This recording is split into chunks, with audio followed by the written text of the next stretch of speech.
morning, everybody, and welcome to what is a traditional Wednesday morning for the Ohio Means Job Center here in Columbus, Franklin County. One of the things that we do on every Wednesday is have some sort of staff training that we do virtual with either community partners or information sessions like today. And so we're happy to be able to bring our partners in from the surrounding counties to be a part of this great discussion around Intel and Intel arriving here in Ohio. I am going to do one quick thing, Lisa, before I hand it over to you, and it goes against everything at the core of me, but I know I have a few staff that are going to appreciate it. Can everybody unmute yourselves for a second? I'll give you a second to do that. And those of you that know me will understand why this is really, really hard for me to do. Knowing what weekend it is, we need to do an OH. Oh. All right, it's not quite the same virtual, but I think we still got there. So now, what about Lisa, I'm those going to to say go blue, Scott? Shannon, you mute yourself. Yeah, I was going to say, don't do that, Shannon. So I'm going to mute everyone, and then Lisa, you can unmute yourself, and we'll be ready to go. All right. Well, thank you for joining me this morning on a Wednesday before Thanksgiving. What I want to do today is talk about the advent of Intel. I'm a Catholic and we start Advent on Saturday, so I thought that was kind of clever of me, but probably most of you could care less. So our agenda this morning is we're going to do an overview of the project, just a quick overview, because I bet all of you have heard it ad nauseum, maybe. So I won't do too much about that. I'm going to talk about what the job opportunities are and a little bit about what Intel says about the job opportunities. And then we're going to talk just briefly, I'm going to touch on the broader opportunities so that everybody's aware of those. And then I'm going to talk about the workforce areas together because in probably the most unprecedented way since I've been in workforce, both at the state and locally, our areas are banding together to work together, and I'll talk about that. And then I'll do questions at the end. Please bear with me because it was easier for me to use some of the documents I have and I couldn't pull them into my PowerPoint. So I'm going to switch back and forth. So just, I appreciate it if you have patience. So to start, an overview of the Intel project. So the Intel project and the announcement was over a year in the making. You probably are all well aware that the pandemic and other things have created a chip shortage, and chips are very necessary for all kinds of things. The computers we're talking on, the phone you probably have your whole life on, the way cars operate, the way your refrigerator, if you've got one of those, I do not, but one of those refrigerators that tells you what you have inside the refrigerator. If you've got a connected stove, the Internet of Things, if you use a Echo, any of these, the Alexa, any of those things, all of that is relying on the internet, and many of those things rely on chips. So it's really, really important that the United States, as a matter of its own economic and other strategy to make sure we have our own capacity here to operate and build chips. So Intel is a $20 billion investment initially in the 2 semiconductor chip factories that they will be building now, that they've actually already started. Chip factories are called fabs. Fabs for fabrication, I think. Actually, I'm not sure, but I'm pretty sure it's fabrication of chip production. There's nearly 1,000 acres for the site, and it's not actually just Licking County. It's actually also northeast Franklin County. And actually the site itself is closer to Westerville than it is to Newark. But it does span both counties, and it is primarily in Licking County. There'll be 3,000 jobs directly employed by Intel. But you should also know that there are jobs on site that are contracting jobs. So the number of people working at Intel will be much, much bigger than just the 3,000.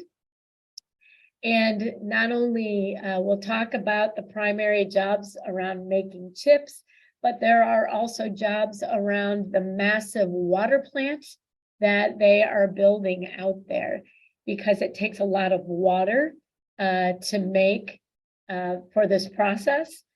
And so there'll be the city of Columbus, actually, because the city of Columbus owns the aquifer. They'll be building the water plant, and that will take a lot of maintenance people to maintain that. Intel, just as a side note, and Scott, correct me if I'm wrong on any of this, because I didn't get to go see their water plant when we were in Arizona, but they intend to completely recycle their 5 million gallons of water a day that they will use in the future. So at some point, they will be a completely closed loop. They will recapture the water they've used and reuse it again. So that is very fascinating to me. But in order to do that, there'll be a lot of jobs there.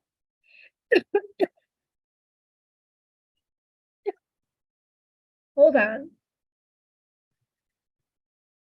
There are 7,000 construction jobs, and on the site, there's a potential to build out to 8 fabs total. So if you think of that, 3,000 jobs for the first 2 fabs. So if you multiply that by 4, you're talking 12,000 direct jobs by Intel in the future. The 7,000 construction jobs, many people at Intel have said, and in the trades, if you go into the trades and you're assigned to work at Intel, you could probably be working on construction just on the Intel site your entire career. So, but that is a huge, huge need, and we'll talk about that in a little bit. In addition, there'll be supply chain and support industries that locate in the Central Ohio region and in the state of Ohio, and probably also maybe even into some of our eastern states. They're already, once Intel made an announcement, a clean uniform company announced they were coming right next to Intel, right in the same vicinity. So, all right, so we're going to talk about the primary jobs, and hold on while I unshare and share. So I'm going to stop sharing here a minute, and then I'm going to share my new screen. Here we are. So the primary jobs that Intel will have are manufacturing technicians, equipment, you can see here on this list, equipment technicians, automation technicians, and then engineers. And then of course there will be all of the usual kind of administrative support jobs that go with any kind of a facility, right? But when you look at the jobs here on the screen, essentially 70% of those jobs are in this technician group, these technician groups. And then the other 30% are a combination of the upper management level engineer jobs and then the support jobs. One thing I want to point out here, you may have heard, especially at the announcement, and hey, I was at the state, I understand economic development hyperbole, but they talk about the average job being somewhere north of $100,000. That's certainly true, because the engineers and the upper managers are probably going to be paid a nice wage. But it is likely, although we haven't gotten full confirmation on any of this yet, that the technician jobs are going to be very well paid jobs, but they're probably going to be tabbed to market, which means it's likely that they'll probably start somewhere in the 60 to 75,000 range, which I don't want to poo-poo, but I also don't want people coming to us and saying, hey, I want to be a manufacturing technician at Intel because I think I'm going to start out at $100,000. So I want to make sure that everybody understands that. And I think people we've talked to, mentioned to people who are making announcements or being interviewed about Intel that you should be careful about talking about the average wage being 120,000, because although that's true, that sends the wrong message that somehow starting wages are going to be that high. Certainly going to be very good jobs, certainly are going to start at one of the higher wages in the region for what they do, but the majority, those 70% of those jobs probably will not be starting there. So if we look at these jobs, and I'm looking at another screen, so if you're looking at my face and you see me looking, that's what I'm doing. These manufacturing technicians, equipment technicians, automation technicians, and facility technicians. You'll see that all of them here on this list say that they are going to require an associate's degree. So that's a 2-year degree at one of our community colleges. But let me tell you a couple of things. First of all, for us, it's important to know, because we are in the space, Intel is not.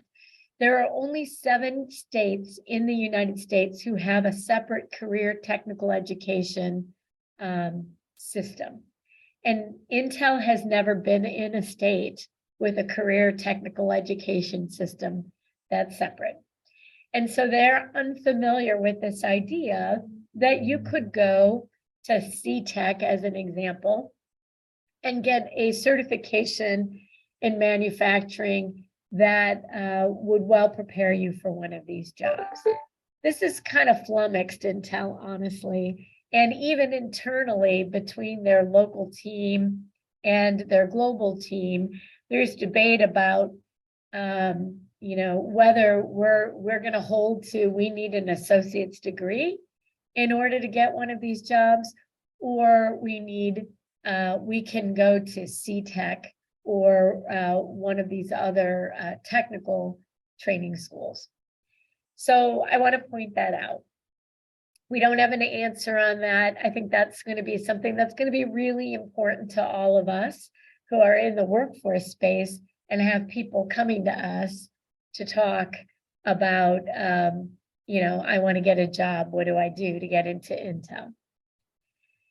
The other thing is, and I'll show you something a little bit later here, is there are 2 phases here between the initial people who are hired and then the second group that's hired before they open. And so it's very likely that the quality or the types of background and training from the first group will be different by the time we get to the second group. So then you can see on the bottom here, we're talking about engineers. Engineers implies certainly a 4-year degree. So if somebody, is interested, I think, we're talking about, it's very likely you could get your associate's degree, work at Intel, and then go ahead and build on that and get an engineering degree and move up. So there is a pathway there for people who want to have it. Okay. So I'm going to find a way to get this to all of you so you have it. I can tell you that all the workforce directors have this too. So Lori, Rick, and John, and then in case you want to look at it more. But this tells you what the core activities of each of these jobs are. So manufacturing technician, there is essentially going to be the on the line, putting the chips together. The equipment technician is going to be working with the equipment that the process and operations are using to create the chips.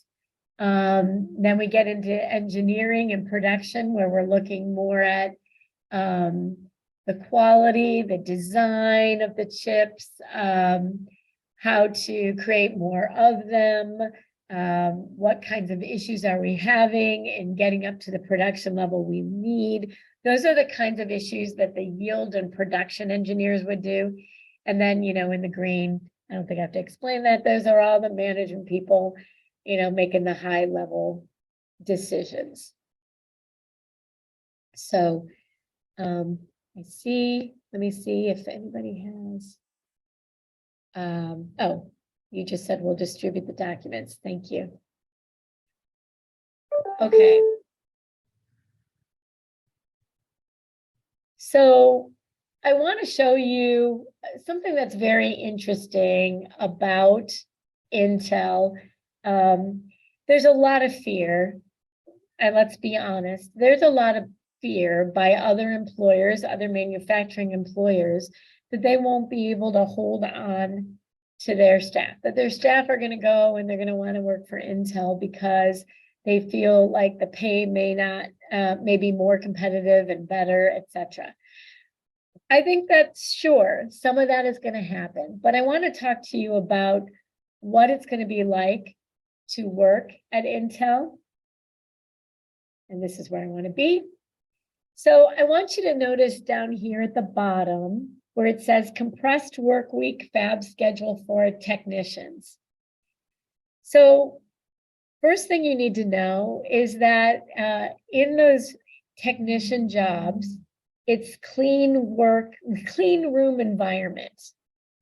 So if you are working on the floor at Intel, you will be fully clothed in basically a white suit as part of keeping everything as clean and free of anything as possible, 12 hours a day. Now, of course, you get to take a break, but when you take a break, you have to unsuit in a room, leave, then come back and re-suit up and go in. So what does that mean for people? If somebody smokes and they need to be going outside, this isn't going to be a good job for them because they aren't going to be able to take frequent breaks, because to suit and unsuit and all of that is too much time. Some people, they don't want to be suited up all day. Maybe they're claustrophobic. Maybe they don't like the freedom of being, or the non-freedom of being constricted. So these are the kinds of things we've got to ask and tell people, when they come and they say, hey, I want to work for Intel. The other thing is Intel works what I call a fireman schedule. So you can see here on this calendar, it's a 3-week or 3 days on, 4 days off, 4 days on, 3 days off, 3 days on, and it goes on. You see how that works. So for some people, they're going to love that, right? You get 4 days off straight, you're working 3 days, 12 hours. When you go to the 4 days, 12 hours, maybe some people are going to be fine with that, but they need to understand that, because for some people, they really will like that. They'll think that's fantastic. They'll see that as giving them some more times with families and friends, whatever. But other people may say, this couldn't work for me. Maybe I'm a single parent with children. There can be lots of other reasons why this wouldn't work. So I want everyone to make sure that they understand this. Now, on the other hand, they have really great benefits. You can see those here, and you can look at those. So there are tuition reimbursement. So again, that's helping in that pathway building. So those could be great things. So it just depends. There are also regular, the other thing I want you to know too about this schedule is it's a 24/7 operation. So there are shifts. There are 2 shifts, right, Scott? It was 2 shifts that they were running in Arizona. And so, you can do, like, let's assume it's 6 to 6 and then 6 to 6. So, and how that will work, or if there's a seniority component to that. Actually, we haven't really gotten into that kind of a conversation, but I would guess that there is. So again, might be really great for some people. For other people, this isn't a schedule that they would be happy with. So, okay. I'm going to stop sharing and reshare a different screen. Okay. So what is the timing of this? They want to open their plant. Wait, did I share it? Yes, share. Okay. Here's the timing. The plant will open somewhere in 2025. So we're already, right? Theoretically, we're now down to 2 years because we're almost in 2023. I talked to you before about the two groups. There's a seed group. That's the initial group who's going to get training and is going to be hired here in the next few months. And then the operating group will be the rest of the group. So right now, they're going to start posting jobs, and I have not seen their first post yet, but I would expect it would be sometime here in January or February.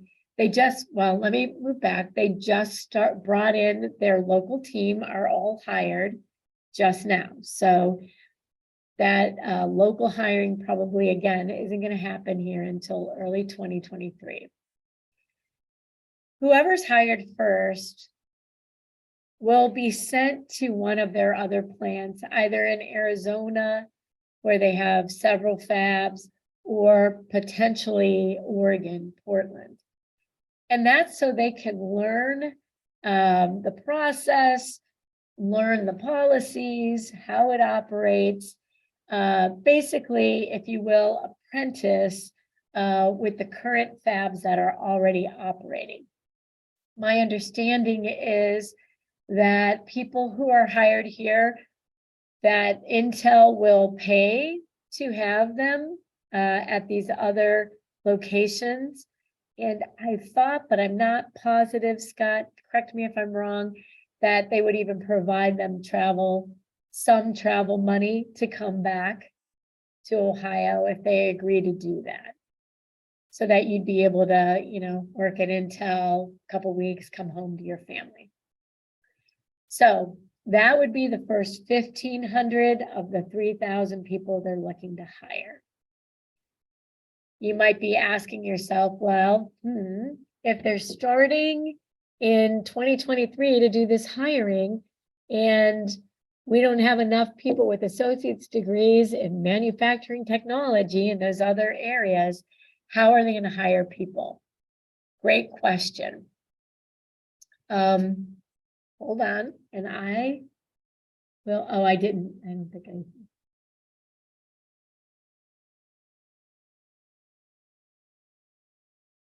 Okay, I'm going to share this.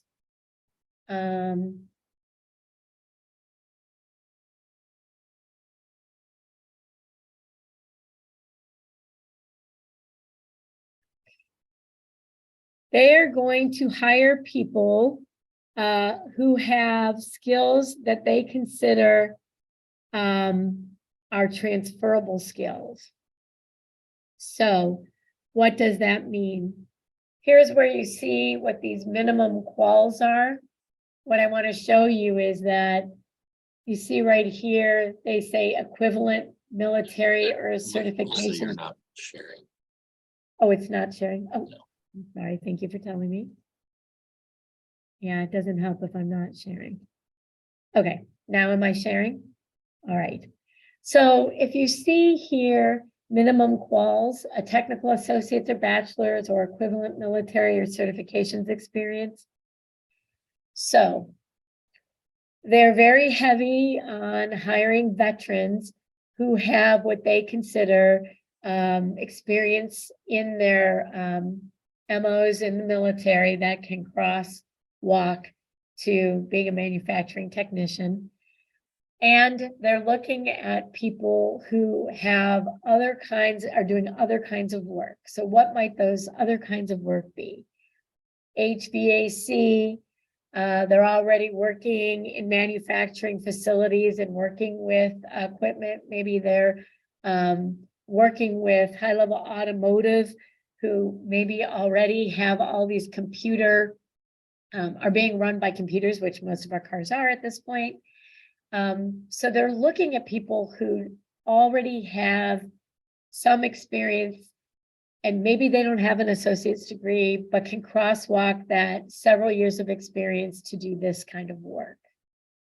Because we are not, as a state, producing enough associate degrees to staff Intel at this point. So I wanted to point that out. Let me think if there's anything. No. Yeah, that's just what I wanted to show you there. And I know this is clunky, so I apologize. Okay.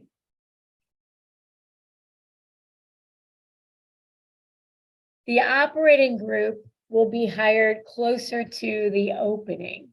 So it is possible that if someone starts their associate's degree here next semester or in the summer semester, that they would be able to complete the associate's degree for the operating group.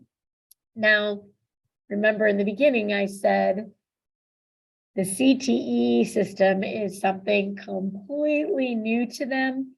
And I think that they will be convinced that that kind of a certification and education will be just as valuable as a full associate's degree. And so that maybe they will change the requirements. But again, they haven't said that yet. So now the construction jobs, we're behind already. They have already started construction on the infrastructure, I think on the water plant, and we'll be starting construction on the fabs. They did a groundbreaking, but I'm not sure full out construction has started. That is where we are suffering. We are suffering. We do not have enough people in Central Ohio going into the trades, and there will be union companies and non-union. So trade education is really important, but it doesn't necessarily have to be through the union hall, although, yeah, well, we all have opinions on that. It can be one or the other, but this is where especially if we have young men and women coming out of high school with no clue what they want to do, if they like working with their hands, if they were in a pre-apprenticeship track in high school, trying to get them to really matriculate to the actual apprenticeships and to the construction jobs is probably something, as several regions here or areas, we're going to have to start thinking about really doing a hard push to make sure people know these jobs are available. The positive thing for the trades who have been trying to diversify their membership with women and with people of color and different lived experiences, again, if you get on this job, you may be able to spend your whole career in construction at the Intel site. For women, that's particularly important because what has been a barrier, or our experience in Central Ohio, the barrier has been single moms who go in, they do this work, and then they get assigned to a 2-week job in Lima and have nobody to take care of their kids. So they can't take the job. That's going to pay them beaucoup bucks. So I think this is something that we really want to encourage. This might be a great opportunity for the trades. Of course, they may have to do things differently, especially the union halls and how they assign people by seniority. But This is where there's going to be a ton of jobs now and into the future. And that's not counting all the other construction projects we have already going on in Central Ohio and any future announcements that might be coming down the road, including the Honda battery plant that's already been announced. So 7,000 is for Intel, okay? All those other projects, those are all in addition. So this is an area where there's really going to be a very, very high need, and we know those wages are good.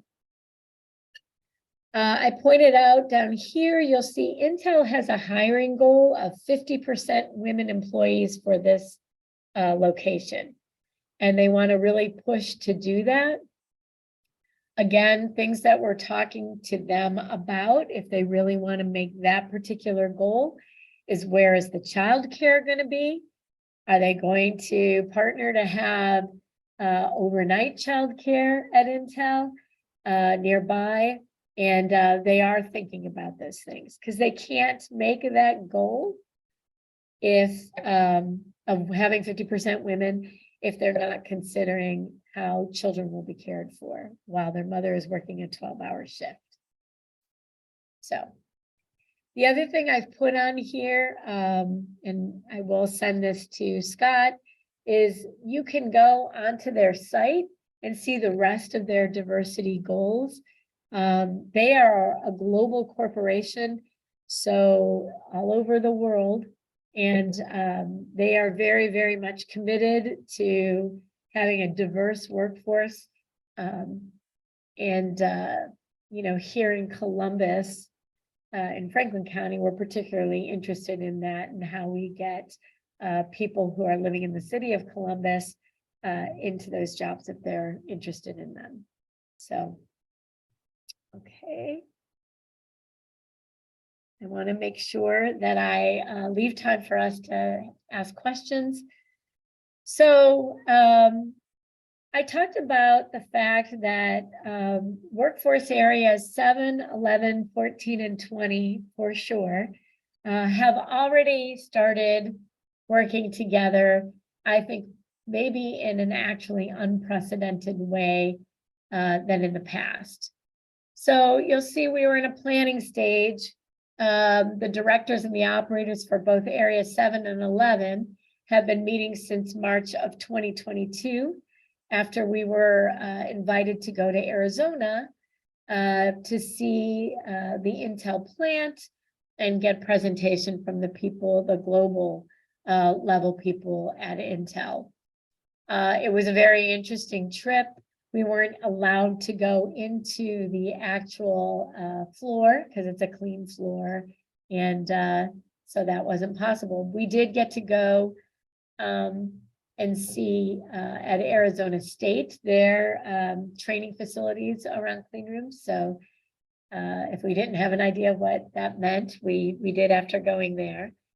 Then we moved to an area staff briefing. So in August, we got together the directors of all the areas, the career service directors, business services and operators, to do what we're doing here now, do a brief of the project, and start to think about how we can work together so that Intel, it's seamless, and they don't know area 11 from 20, from 14 to 7.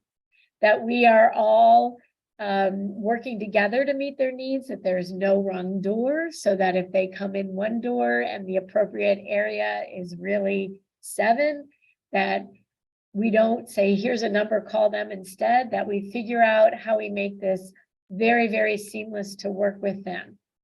And I think what's great about this and what's exciting about this is this won't be once we work this out and figure out how to work well together seamlessly, we'll be able to transfer this to a lot of the other big projects and announcements that are coming up.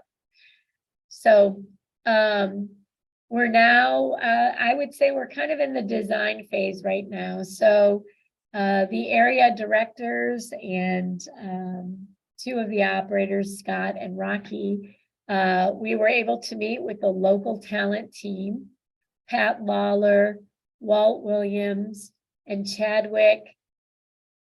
What was Chad's last name? Scott, oh my gosh. Johnson, of course. Johnson. Oh, God. And Chad Johnson. Chad is the Director of Diversity, Equity, and Inclusion. Walt, he is, so Chad is local and Walt is local. He's definitely local. He's been living in Central Ohio for quite a while. He's their Director of Talent. And then Pat Lawler is Irish. He started entry level in Intel in Ireland, in the town he grew up in. And he's moved up through the company. He's the Senior HR Director. So we just met with them in the last month, starting to interact with them, find out how can we more specifically help them to meet their needs. So that's where we are now. And the way we positioned the public workforce is that we're the neutral group in the middle, right? We don't necessarily have allegiance. We may have worked with different training providers and may have opinions about it, but in the end, we're in the middle, assessing who's providing the best training, who's producing the most graduates, and helping to stream those graduates to the jobs. So we're the person in the middle, who's not getting money, who's not competing for money. And so we don't have to be anything but true, honest, and just doing the best job we can for our job seekers on the one side and for the employer, in this case, Intel. So now I would say, again, we're in the strategy stage. We want to brief center staff. And so this is our first attempt at doing some of that. We want to look at what does a no wrong door model mean for both job seekers and Intel.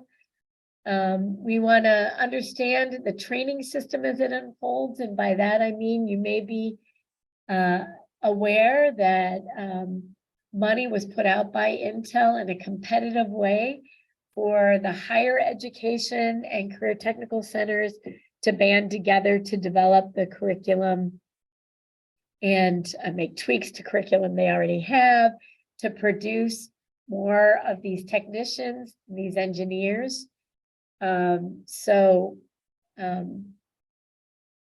though, again, that, Intel's going to have to decide, are we going to accept a CTE education too, instead of just requiring an advanced or an associate's degree? So as that unfolds, we're all like paying attention and talking so we understand, and then working directly with the Intel staff to design solutions to meet their workforce needs over the long haul. And you all know, Intel, I mean, I know I've spent this whole time talking about Intel, but we all know Intel is not the only game in town. That we've got our employers who are already hurting for staff, not because of Intel, just because of the demographics we've been facing for years here in Ohio, with not enough people to fill the jobs we have, and then people that we have needing to be skilled to fill those jobs. So at the same time we're doing all this, we of course need to still work with our other employers and figure out where we have the same kind of skill needs for both Intel and other employers, that we're thinking about that strategically and more holistically. Launch, hopefully we'll get to a point here where all together we will have some strategic networking across areas for how we're going to serve Intel and whoever locates here with Intel, but these other large projects too, like the Honda battery plant. So with that, I would like to unshare my screen, see your pretty faces, hopefully, and answer any questions. So I'm looking and I see Nancy. You have a question. Will there be a test to get hired? Like we have a company that will do work keys before getting hired. Okay, so will there be a test? We have been told that there are assessments I don't believe they are assessments with work key type assessments. I think they may be more soft skill assessments, but they have not shared those with us. They've mentioned them, we've asked them, and they haven't shared that with us. So unfortunately, we still don't know the answer to that, but that's a question we keep asking them. Are you going to do any kind of a test? And what is that test going to be? And if you're doing assessments, what is the assessment you're using? So we can work with people that we send over there to make sure they're well prepared. So it's frustrating that we're this far into it and I can't tell you the answer to that. Just like I can't tell you what the wage really is going to be. But other questions or? Did you see the second part of Nancy's question then? Since this is recorded, when we get this information, can we share the information with our schools? At this point, I don't see why you couldn't. Scott, do you see any reason why we wouldn't want to share this? No, I think, Lisa, one of the things that you hit on that is extremely important is just how it's evolving. Around the topic of testing, you know, we have presented some of the best practices that some of the local areas have used, and you know, use Honda as an example in the work that's been done in Union County. And so I think they're really intrigued because I don't know that they've ever had workforce areas really take an interest in them like we have. And I think that is something that is super exciting, where we can really help them understand the power of what we do. That is for sure. And I think when we had that meeting with the local group, I think that it became clear to them, oh, you could do this. Oh, we could do this together. You know, we hadn't really had great access to them before that. We had very controlled access. But now I think we've got our own relationships. And so, you know, we're free to call Walt up if we want to. Is there a special training that we could share with our tech schools? That's what's being developed now, Nancy. It's part of those grants that went out. So, for example, I know OU, Hocking College, and some other schools were awarded some of that money. I know Columbus State was awarded some of that money in a collaboration with across the state with several community colleges. So the tech schools are they're all part of that. And so they will have access to that information. They may already be involved in it. So you might ask them if they were attached to any of those awards. But my understanding is everybody is going to have the curriculum and be able to teach it, because just Franklin County, for example, we don't have enough people to put over to Intel. Licking County doesn't have enough people to put into Intel. And we know that our Appalachian counties, people are used to driving. They might want those jobs and drive, or maybe even move up in their county closer to get those jobs. So it's a full court press. I would even argue that, you know, some of the tech schools in those border states, like Pennsylvania and West Virginia and Kentucky, should have access to that curriculum, because we're going to have to do a lot to make sure the people that live here already get those jobs. There are going to be people who move here. That happens all the time, right? And so we'll welcome them too, but we want to make sure that our people are well prepared. Was the money for the universities a grant or some other source? The money for the universities is a grant, and it came from Intel and their foundation. So, you know, another thing I just want to share with you really quick. So you can go to Intel YouTube. If you have kids who want to know, for example, what it's like to work for Intel. Here. I'm going to show you. I got to share. Intel has a channel on YouTube, and they have all kinds of videos that you can incorporate if you're trying to show a kid how it works, what it is to work there. Was I sharing that? I'm not sharing that, am I? Okay, hold on one more time. Zoom. There you are, Scott. Well, I'm just going to tell you that because I think I don't want to take up too much time trying to do this. That's at least I put a link in the chat for one of the Intel Fab Tour videos on YouTube.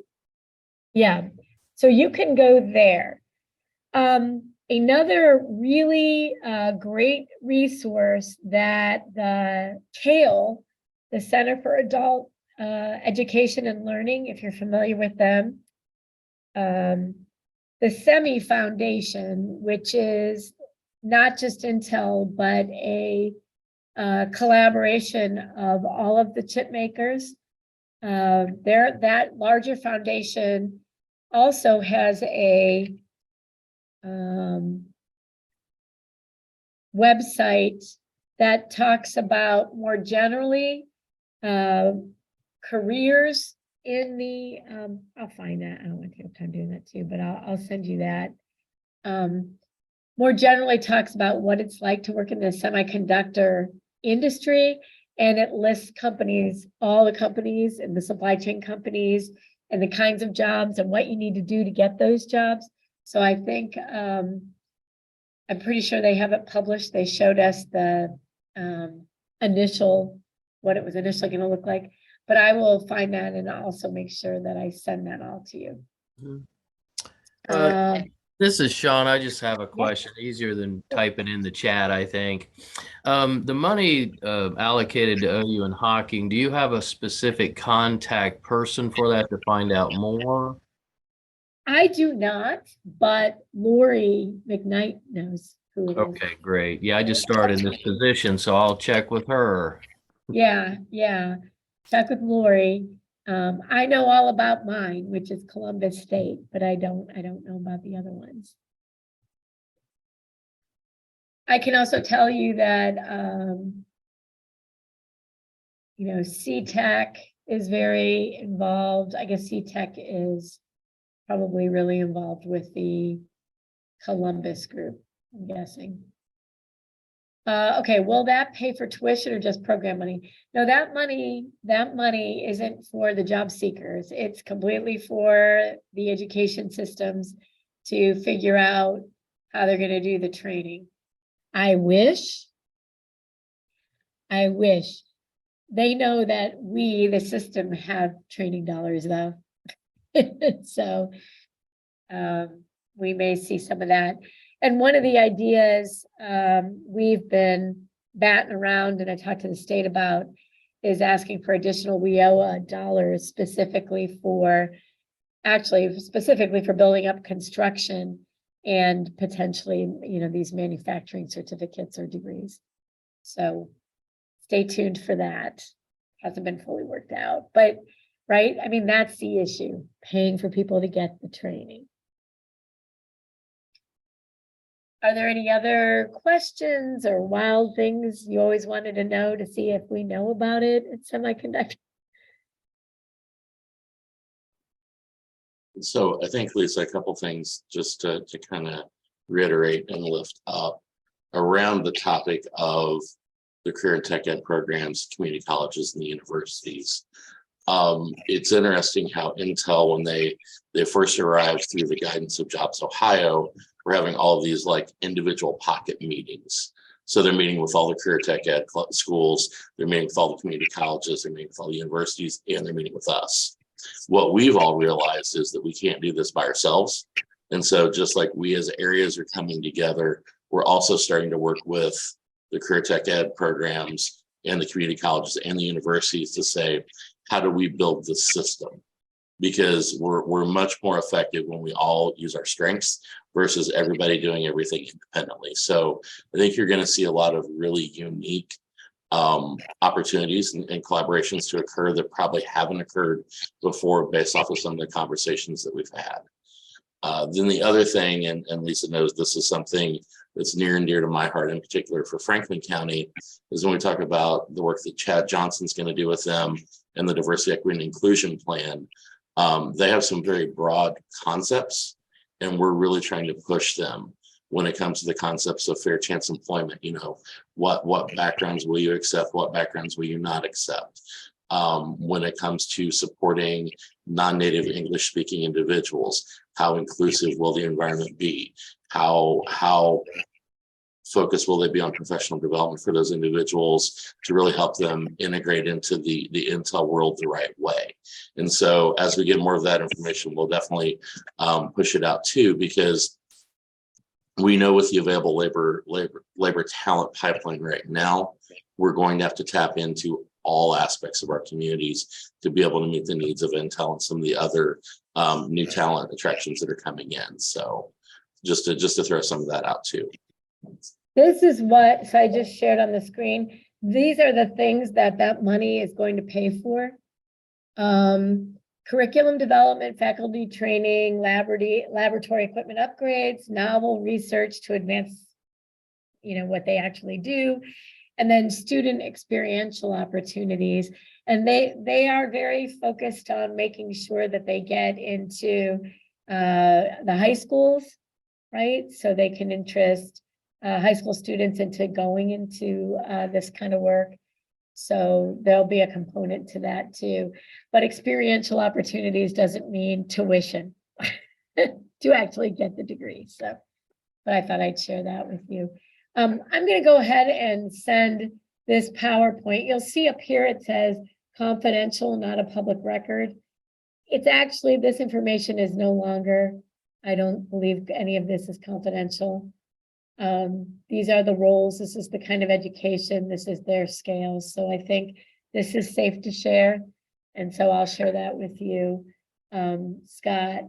And then if you haven't seen this, do you see this Intel Advanced Manufacturing Careers in Ohio? This is the communication piece Jobs Ohio put out at the time of the groundbreaking.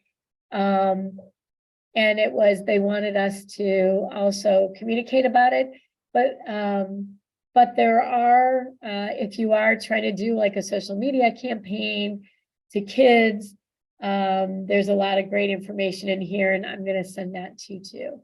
And then I'll send you the PowerPoint.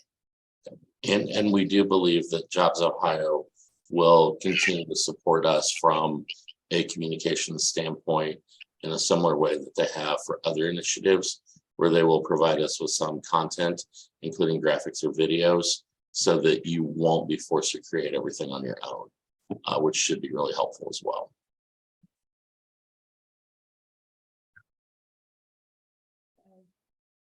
Okay.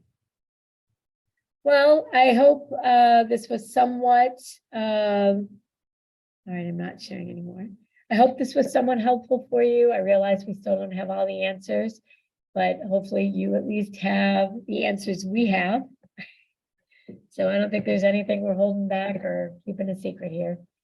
And I would hope that as we get further into it, we learn more information on exactly what the training programs are and all of that, we'll do this again. So I hope you all have a happy Thanksgiving. I hope we're all thankful that companies still want to move to Ohio, right? And they should be very thankful that all of you are doing the work you're doing so that they actually have people they can employ. So with that, I'm done. All right. Thank you, everybody. Have a great day.